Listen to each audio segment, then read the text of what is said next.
Liberty. My name is Michael Kwan, and I often go by Mike. Many of you know me as a liturgist who occasionally leads worship on Sundays. And if you're new, you might only recognize the top half of my face.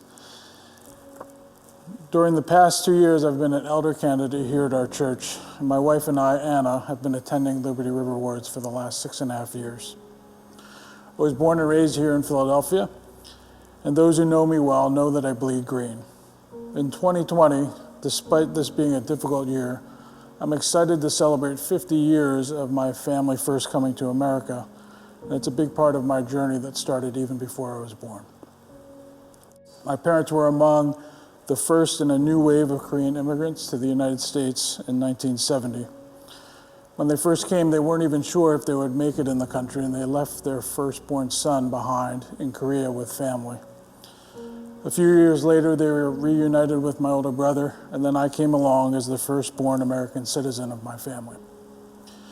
We lived in Alney here in Philadelphia, and it was there my family first found community in a local immigrant church. My parents began raising us in the faith, and as I grew older, I came to a saving knowledge of Jesus as my Lord and Savior.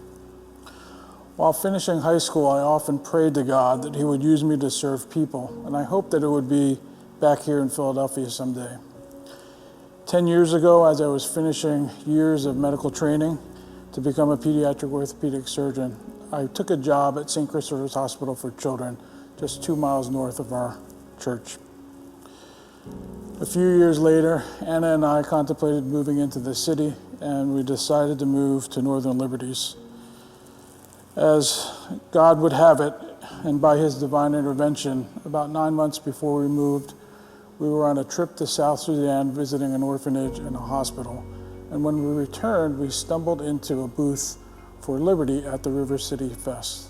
There we recognized quickly a sign for water is basic, as we had met Steve Reese while we were in South Sudan. That was our first real connection with Liberty. And at that time, we sold our home to move closer to work and found a home here at Liberty. As I reflect on the last 2 years of elder training, I've been drawn back to those prayers of my teenage years.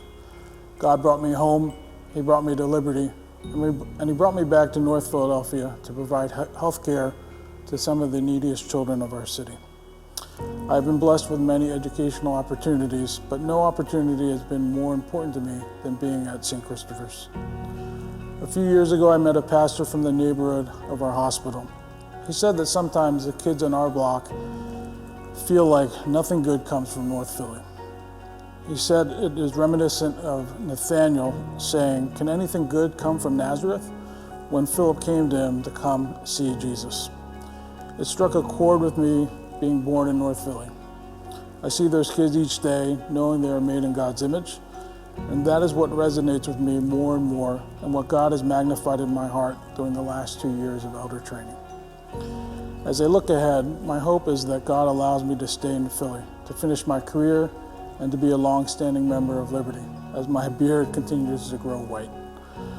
I also hope to see our church grow more, and that we reflect the church in heaven, and also reflect the community we are in, embracing those who might feel like nothing good comes from Philadelphia. Let us continue responding to the call of Christ, reminding each other that good does live here in our community, and that it exists because of Jesus.